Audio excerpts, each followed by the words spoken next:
A cold mist drapes the valley like a funeral shroud.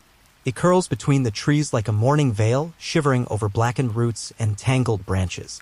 Each breath of wind feels like the exhale of the dead, and somewhere, far off in the murk, a forgotten bell tolls once more from a crumbling tower.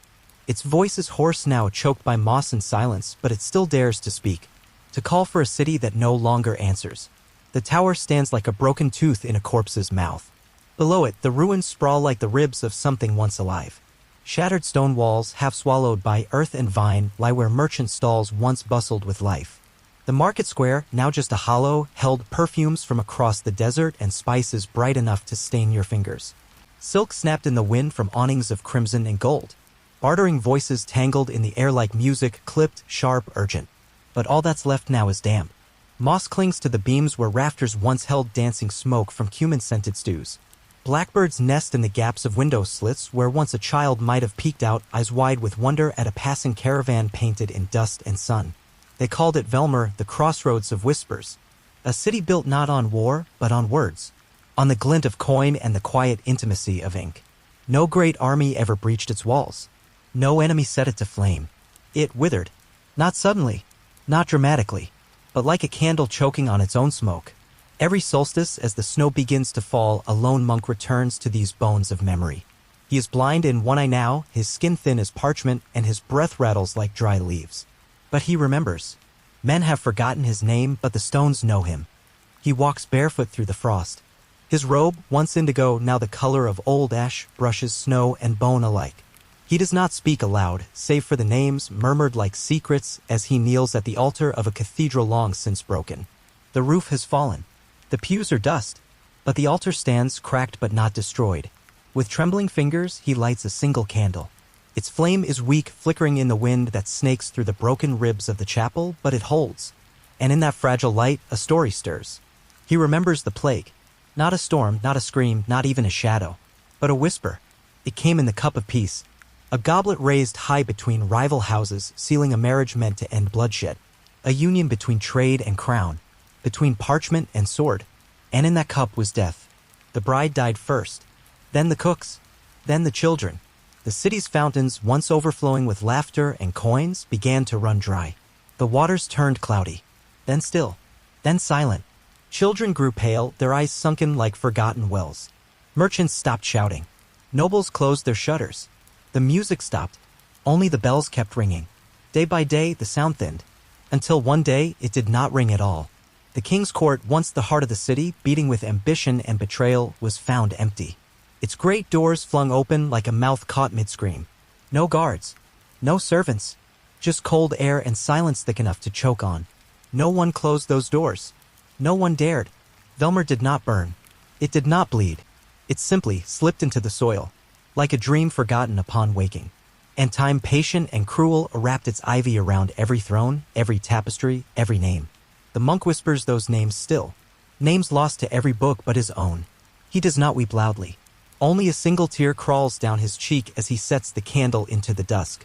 Then a flutter. From the rafters a shadow stirs. Not a ghost, not a bat, but a pigeon, the first in generations. It lands beside the candle and blinks at the old man. And for the first time in decades, the silence shifts. There is something in it now. A memory, a heartbeat, a promise that not all things vanish forever. The monk smiles. It is the smile of someone who has waited too long to hope, and yet hopes still. Outside, the mist begins to rise, lifting like a veil before a bride. The trees whisper again, but not in mourning, in memory, in warning. For just beyond the hills, unseen and unheard, riders crest the horizon. Cloaks drawn tight, eyes hollow, bearing symbols older than the city's fall. And something ancient stirs beneath the earth, hungry for names not yet spoken. The pigeon coos once, and the candle flickers. Darkness leans in, and the next chapter begins. The frost breathes through broken arches. It moves like a ghost with fingers of glass, slipping between splintered pews and beneath the bones of once proud windows.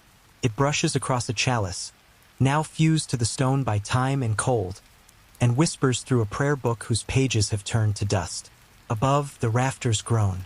not from weight but from memory, as though even the wood remembers the songs once sung here. This was Varetha, the city of brass bells, obsidian streets, and women who ruled not with swords, but with voices sharp as winter steel.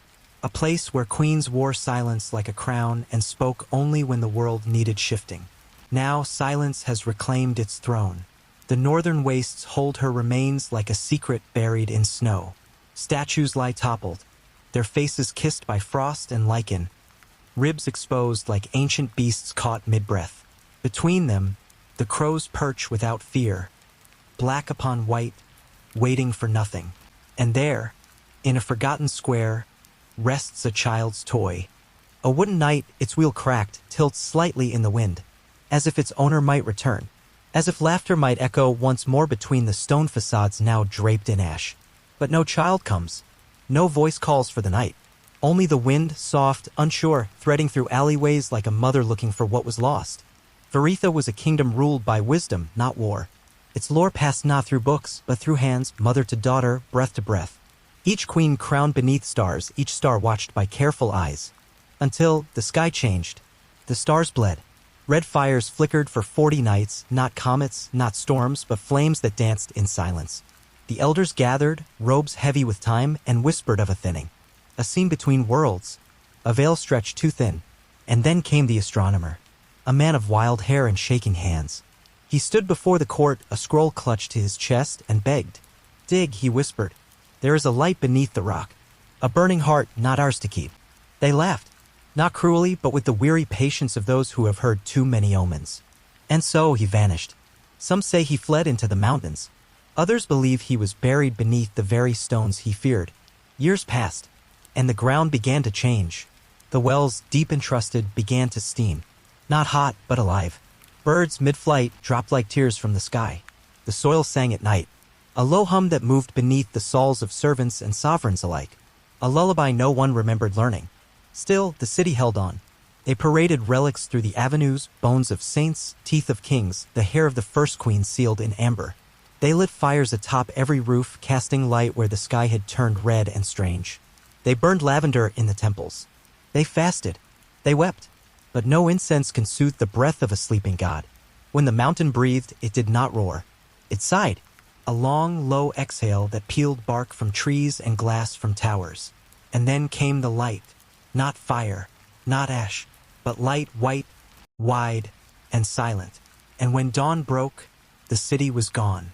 No screams, no collapse, just empty snow where there once was stone. Now, when the moon hides her face, wanderers say strange things. That the snow smells of lavender. Those brass bells ring beneath the ice, faint, as if submerged in deep water. That a voice hums lullabies no ear should understand. Soft, motherly, full of love and warning. Some say it's the voice of Varetha herself, dreaming still beneath the ash. Others say it's the astronomer, forever caught between stars and soil, singing for a crown that would not listen. But if you place your palm upon the stones beneath the snow, they are warm. And in that warmth, something stirs.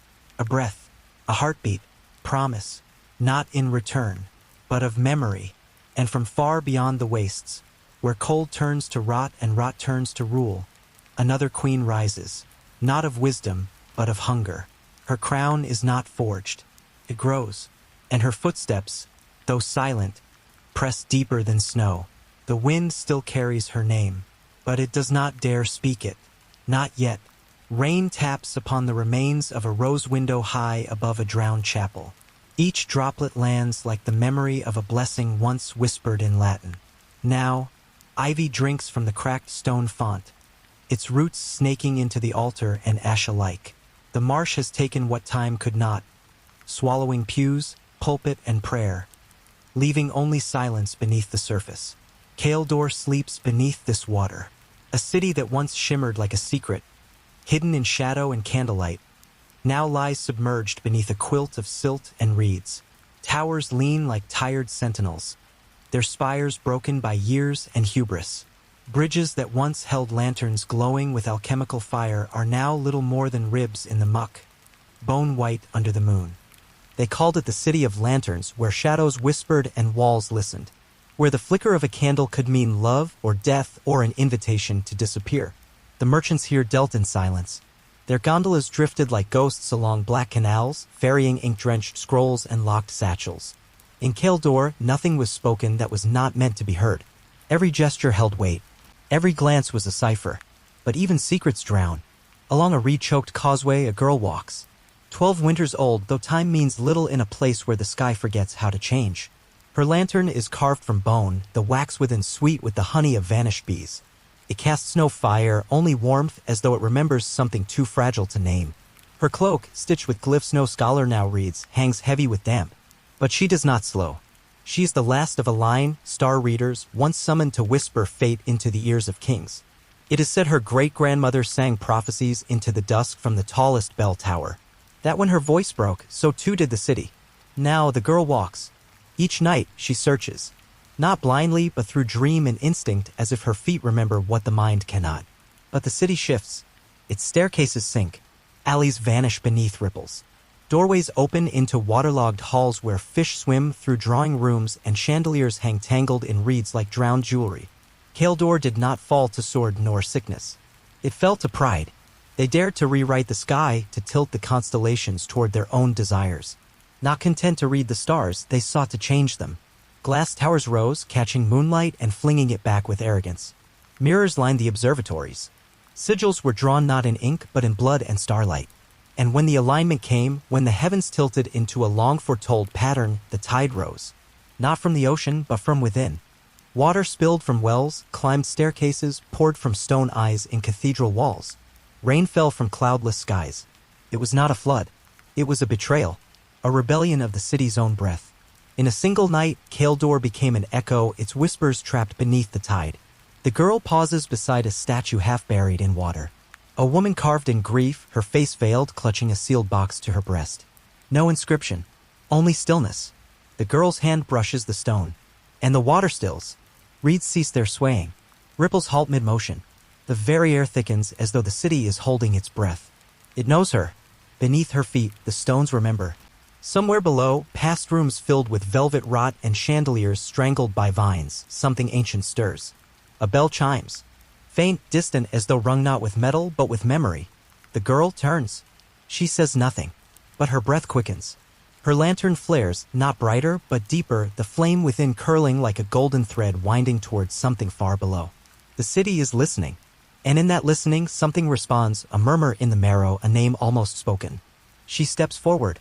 And behind her, the waters begin to rise, not violently, but with intent. Kaeldor does not wish to be forgotten. Its songs, once drowned, begin to hum again, beneath lily pads, beneath stone, beneath blood, and dream alike. And far beyond the marsh, in a desert where sand devours the bones of old kings, another silence prepares to break. A silence not of water, but of fire. A wind moves through the corridors of Yarendal. It does not howl. It breathes. It lifts dust from ancient mosaics, gold chipped and lapis dulled, where once the sun fell in columns of fire. But the sun no longer rises here. Only a dim amber glow trickles in through the slits carved high into the rock, painting the air with the light of a dying lantern. The mountain remembers warmth, but does not offer it. This was once a citadel of order, of ritual, of silence. Yarendal was carved not by hands, but by generations of purpose, etched into the cliffside like a wound hidden from the world. No banners fluttered here. No horns were blown. Power moved through stillness. The rulers of this place spoke only in gestures. Fingers folded, wrists tilted, palms pressed in layered meaning. A language of shadows honed across centuries. For they believed the spoken word fractured the thread of fate. To speak was to shatter. And so they lived as if breath itself was sacred. At the heart of this hush, seated upon a throne of petrified wood older than the citadel itself, was the boy king. He was crowned in silence, blindfolded since birth, not as punishment but as preparation. For his eyes, they believed, were not meant for the world as it was, but for the world as it might become. They said he could hear the drift of sand in the valley below, the heat curling from torchlight, the slow sorrow of stone expanding and contracting with age. He ruled by listening, and his court obeyed, moving like shadows cast by forgotten candles.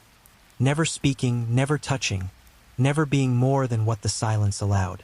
But fate does not bend to stillness forever.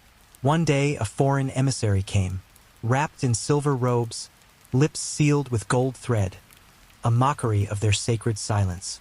In his hands he carried a tribute, a mirror, oval, flawless, rimmed with glass thorns.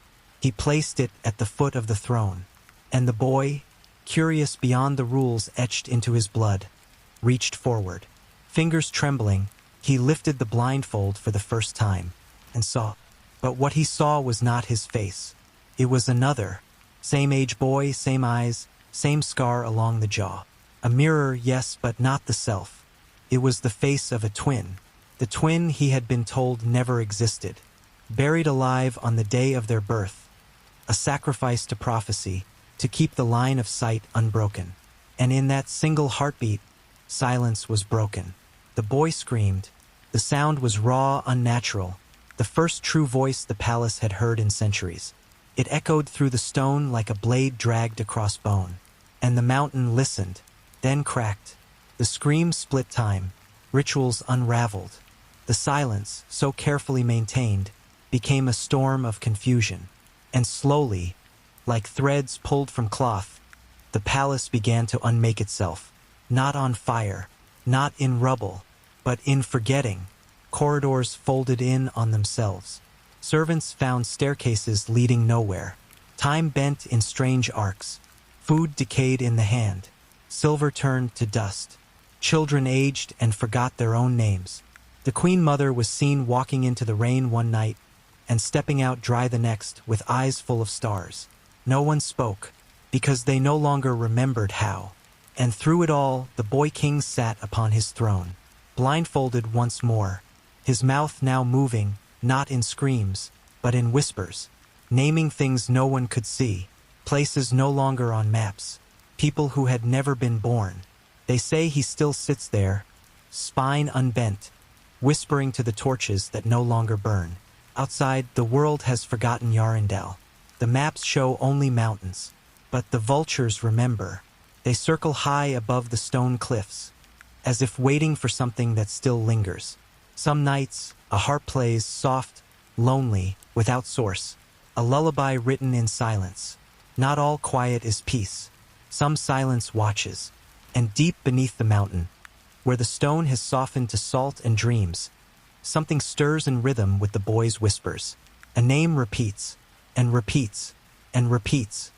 And far to the east, where sand drowns the bones of heretics and the air burns with forgotten suns, an old oracle blinks once and begins to write. Her ink is red, her parchment skin. The next story begins in fire. Beneath a canopy of charred trees, black snow falls. It drifts in spirals over broken roots and cracked stones, settling on the hollow bones of a city forgotten by time but not by memory. The wind moves gently here, but it carries no warmth. Only the scent of soot and something older, something bitter and metallic. Remnants of ironwood, emberglass, and blood. Elereth, a name once spoken with reverence and fear. The city of flame, the crown of fire. It stood not for glory, nor conquest, but for devotion, raw, fervent, burning. Here, fire was God. It was more than warmth, more than survival. It was the measure of truth, transformation, and soul. No child received a name until they earned their first scar, a burn kissed onto the flesh as proof of breath. No oath was sacred unless sealed in smoke. No death was honored unless accompanied by flame. Their towers shimmered even in the heart of winter, built from ironwood that sang when burned and emberglass that caught the sun like molten ruby. Their streets echoed with the hiss of incense and the crackle of sacred forges. The priests of Elereth walked barefoot across coals. They wore robes of scorched silk and bore tattoos shaped like tongues of flame, inked not in pigment but in pain. It was said that a true priest could read a man's soul by the way his shadow danced beside the fire. But they forgot what fire demands. What gives light must be consumed. In time, a new sect emerged, not from rebellion, but from excess. Devotion turned inside out. They called themselves the Hollow Flame. Masked, veiled, silent, they did not seek warmth. They sought purity. And in their belief, only ash was pure. They burned the archives, scrolls that held centuries of wisdom. They set fire to the sacred animals, watching the fur blackened and curled. When questioned, they said nothing. They answered in sacrifice. They burned themselves. One by one, they walked into flame. Robes soaked in oil, skin already inked with the names of their ancestors, and vanished into smoke. And then came the day without smoke. No warning, no thunder, only stillness. The fires went out. Everywhere. In temples, hearths, forges. Candles, cradles, hearts. Even the sun seemed muted that morning, veiled behind a sky too pale, too silent. Panic followed, but not the kind that screams. It was the panic of unraveling. In Ellereth, flame was law. Without it, contracts meant nothing. Marriages could not be sanctified. Meals could not be blessed. Names could not be given. Infants remained nameless. The dead uncremated. The air turned cold, not in temperature, but in purpose. So they did what they knew best. They set the city alight. Towers, streets, statues of gold and coal. They offered it all. Everything they had built. Everything they had loved. But no fire came. Only smoke. Only ash. And silence. Now, the heart of Ellereth lies beneath the snow of its own making. In the sunken amphitheater where once the flame choir sang beneath blazing braziers, bones lie in rows, still seated, mouths open, waiting. They gathered there on the last day, waiting for fire that never returned. At center stage, untouched by time or weather, stands a single brazier, cold as stone, smooth as obsidian. His basin is empty, save for a thin dusting of soot and something darker beneath. Some say it listens, that if you kneel, if you breathe into its emptiness and whisper your truest sin, not a lie, not a wound, but the thing you most regret, an ember will flicker, tiny, blue, watching, not judging, not forgiving, just remembering, because in Ellereth, fire was never destroyed. It was a memory, it was a witness, and even now, long after the priests are dust, after the hollow flame has vanished into myth, memory remains. But denied its flame, it does not rest. It smolders, waiting. Some say the ember still glows, faint and hidden, beneath the brazier's basin, held aloft by sorrow and truth. Those who find it, who carry it away, feel a heat that never leaves their palm, a burden that whispers in the voice of someone they've forgotten how to mourn. Beyond the forest, beyond the ash, another wind stirs, warm, dry, and rising. A desert breathes, and beneath dunes that once swallowed an empire, a hand claws upward from beneath the sand, wrapped in crimson cloth, gripping a scroll written in flame. The fire has not ended. It has only changed its name. Morning light stirs the bones of Ivaline, appetite not male bones, of longing, of too much. Here, where silence now reigns, once stood the kingdom of feasts, a city where hunger was blasphemy and restraint a curse, where each moon cycle began not with prayers, but with bells, bells that sang for 3 days and 3 nights, ringing in joy like thunder dressed in gold. They called themselves blessed, for in Ivaline to eat was to worship, to drink was to dance with the divine. They believed the soul lived in the belly, that joy entered the body through syrup and spice, that laughter drawn from full mouths was the holiest of sounds. And so the city fed. Its streets were perfumed with roasted almonds, sugared citrus, and meats slow-cooked in clay ovens carved with sacred runes. Tables stretched like rivers through courtyards and gardens, laid with embroidered cloth and goblets of smoked glass. Children learned to walk between roast geese and candied figs, their first steps watched not by nurses but by pastry chefs crowned in flour and faith. In this kingdom, bakers were priests. Cooks bore titles greater than knights. Recipes were guarded like treasure, inked on vellum, locked in iron-bound chests, passed down from generation to generation like secret psalms. Their hymns were sung in chewing rhythms. Their calendar is written in flavor. And still they were hungry. Not for food. For more. Always more. Outside their gilded gates, the world withered. Famine took root in the hills. Crops failed in distant villages. And gaunt faces came to the city's edge begging for a crust, a rind, a seed. But the high priest of sugar turned them away.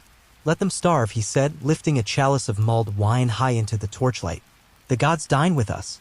And so the gates remained closed. The laughter inside is louder than the weeping beyond, until the winter came, and did not leave. A winter deeper than any before, one that arrived not with snow, but silence. The fields froze. The fruit shriveled. Even the bees died in their hives, wax sealing their wings in quiet coffins. Yet still, the court feasted. They carved through the grain meant for 10 years in 10 days. They drank barrels of honeyed wine in one breath. Dancers spun across marble floors as the poor tore bark from trees to boil into bitter soup. They flung scraps over the walls. Bones, gristle, laughter. And then one night, the music stopped. The bells rang again, but not in celebration. Their song was sharp, urgent, final. The great hall doors were sealed, but not from the outside. From within, no one emerged.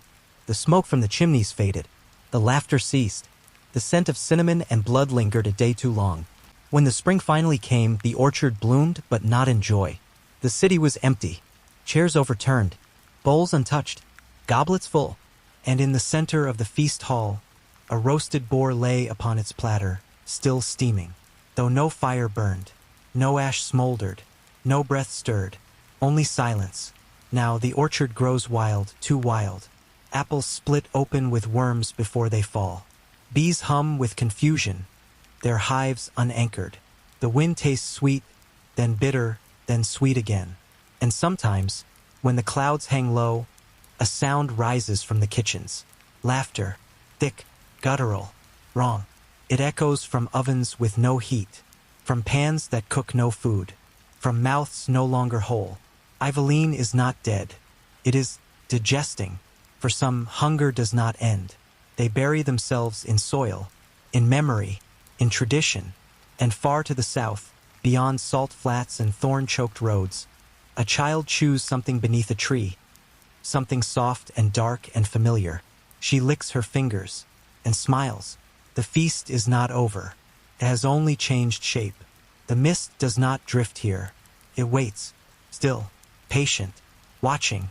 It clings to the ruins of Armithel, the city of vows, a city once ruled not by sword nor crown, but by ink. Here to speak was to bind, to promise was to live. No soul walked its streets without a covenant carved into their breath. Children, moments from birth, were pressed to vellum with trembling hands, not baptized in water, but in signature, a vow made before their first word was uttered. And when they could speak, they vowed more, to kin, to craft, to creed, to never lie, to never leave, to never love without permission. In Armithel, truth was no virtue. It was the law. Oath keepers roamed the city in robes of black feather, whispering contracts into ears like sacred prayers. Their presence was a comfort, a warning, a reminder. You are only real if you are remembered. And to be remembered, you must be recorded. Ink was the blood of this city. Every marriage was an agreement. Every friendship notarized. Even grief required registration. A death unrecorded was not recognized. Mourners denied their right to weep. But ink can run. And one vow, just one, bled beyond the lines. A scribe, young and terrified, altered a name in the book of memory. A single stroke changed her only child's fate. He was to be taken, drafted into the city's wars before his 12th year. Instead, she wrote him dead. An act of mercy, a lie, a crack. And in that crack, something ancient stirred. The book of memory, vast and bound in flesh-veined leather, kept beneath the city in a vault as sacred as any tomb, began to change. Not by hand, not by will, but by its own mind. The pages twisted, dates reversed, names were struck out, bloodlines disappeared, entire houses gone, not slain, not buried, erased. One morning, a woman woke to find her husband staring at her, confused. "I never married," he whispered. By nightfall, she had vanished too. The council gathered. The priests wept. They tried to burn the book. It would not burn. They sealed it in stone, sank it into the river that circled the city like a silver noose. But the river blackened. Its waters turned thick, and from its depths, veins of ink spread through the cobblestones. Bleeding upward, cracking streets, darkening fountains. Birds forgot how to fly. Mirrors refused reflection. Children, when asked their names, fell silent. Not in defiance, but in absence. So people took one final vow. Silence. No speech. No song. No written word. No thoughts spoken aloud. A city of quiet, of breath and gaze, of hands trembling with unspoken fear. For a time, it held. But silence cannot bind what is already undone, what has forgotten its own shape. Now the spires sleep beneath swamp and silt. Choirs have turned to frogs, their croaks echoing through the drowned arches like mockery. Pages drift along the shallows, blank, or perhaps too sacred to see. And once each year, without pattern or place, a stone rises from the marsh. Unreadable, but humming a low, mournful vibration felt in the jawbone more than heard. Some say it is a vow returning. Others say it is a name long lost, a name once loved. And if, in sleep, you dream of a face you can't place, if you wake whispering a word you never learned, you are being written back in. But the book no longer listens. It remembers only itself. It writes not to preserve, but to consume, to erase by rewriting. And deep in the bog, beneath layers of time and decay, its cover still breathes. Not open, not closed, waiting. In the next valley, beyond the mist and the black reeds, there lies a chapel with no door. Its altar holds a quill carved from bone, always dripping, though no hand holds it. And on the wall behind it, scratched into plaster by nails and desperation. Don't sign, don't speak, don't dream, but someone always does. This was Velis Mora, the city of the horizon. A city not of walls or thrones, but of wind, of longing, of men and women who measured life by how far they had drifted from it. They were born with salt in their veins, taught not to till soil, but to read stars. Not to forge coins, but to sketch maps on skin, bark, and breath. They did not build empires. They chased them. The city grew outward, not upward, a spiderweb of docks and ropes and tide-stained marble. Every journey, every returning hull brought more than spice and stone.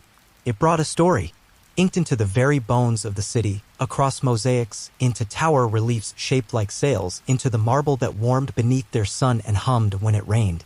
Their god had no name, no temple, no face. Only a vast body of water. The ocean. They called it the god of forgetting. To sail was to offer oneself. To return was to be remembered.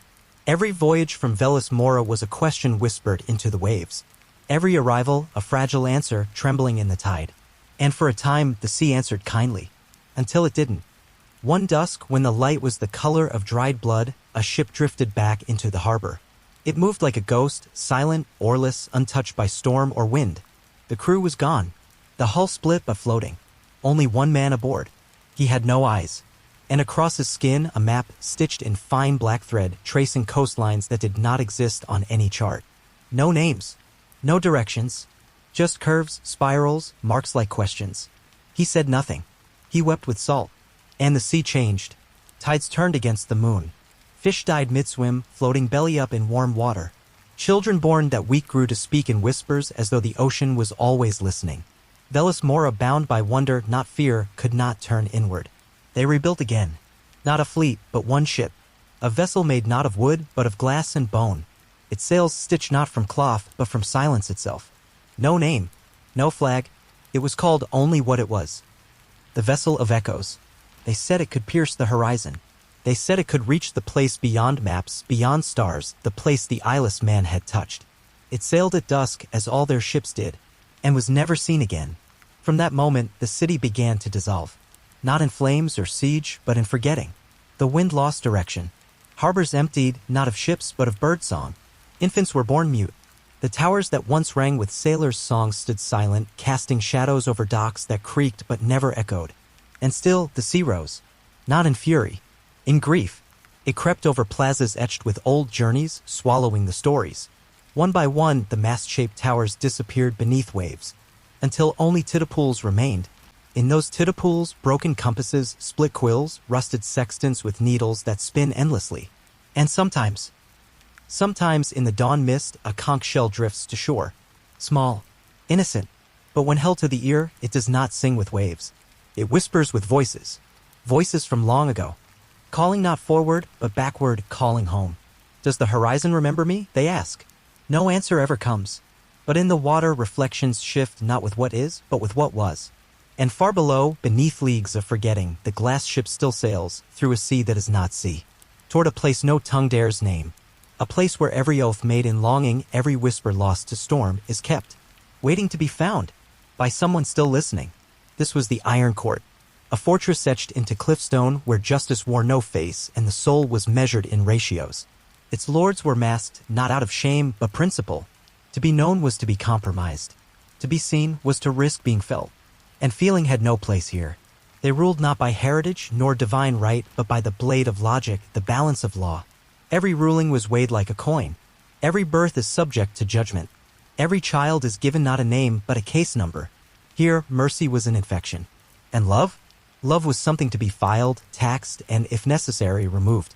The people did not kneel in reverence.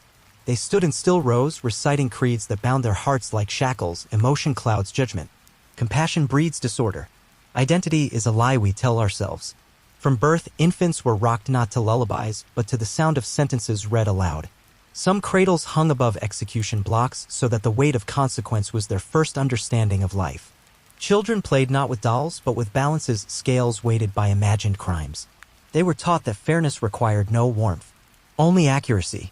In this place, even dreams were considered property, documented, taxed, and compared against the collective good.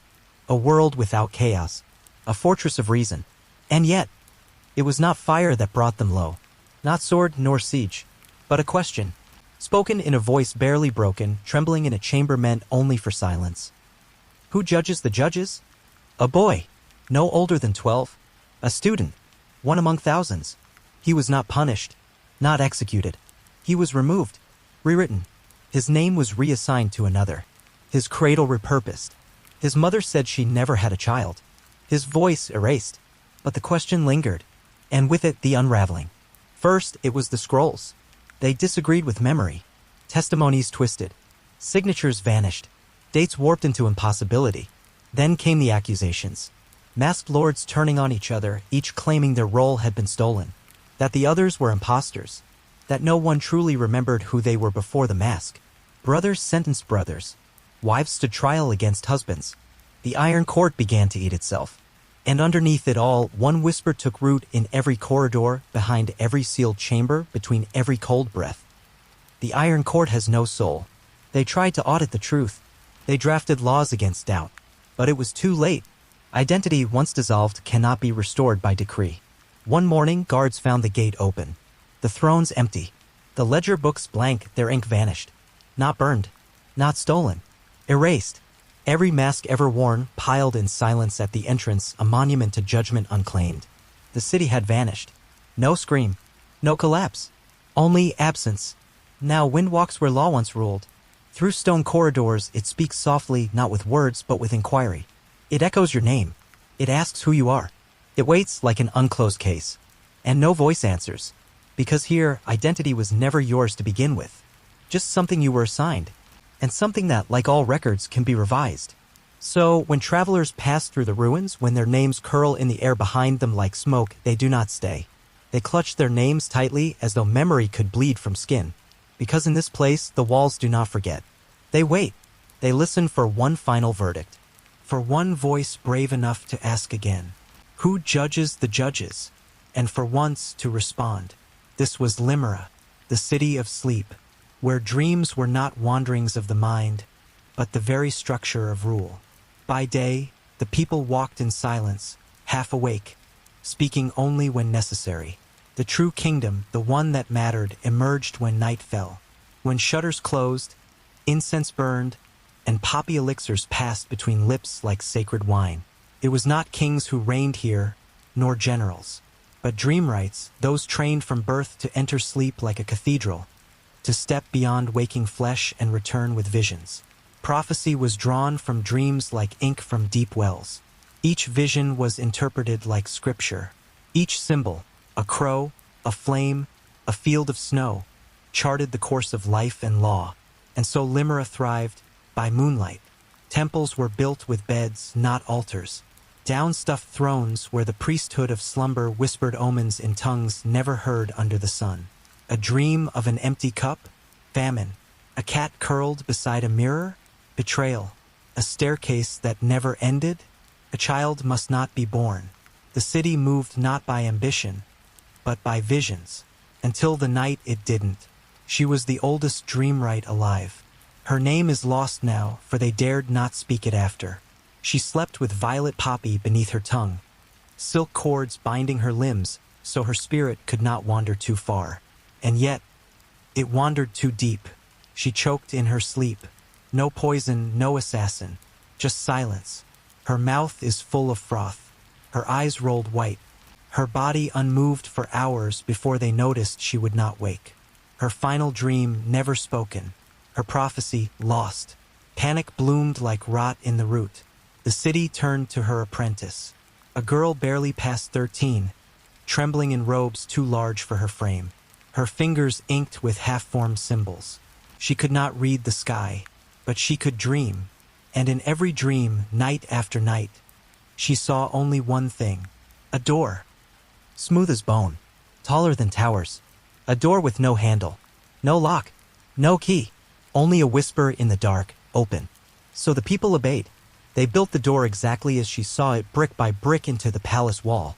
They carved the symbols she murmured in sleep. They poured wine at its base, burned herbs in its shadow, waited in reverence. And one night the door opened. No fanfare, no trumpet, just a deep, aching creak like the world exhaling. One man entered, a priest of the second house. He did not return. Another followed, then another. Some were crying, some were smiling. Some were already asleep before crossing the threshold. They called it the final dream. To dream forever is to live, they began to say. And so the city emptied, one sleeper at a time. No war, no famine, no fire, just quiet footsteps, drawn curtains, a soft sigh, then absence. Now Limra blooms in unnatural beauty. Vines crawl up the walls of sleep halls. Wildflowers break through marble. Beds lie beneath trees, untouched but not abandoned. And through the streets, sleepers still walk, eyes closed, lips moving in forgotten tongues, seeking the door. The door still stands, open just enough for the wind to pass. No one guards it, no one tends to it, but it does not need tending.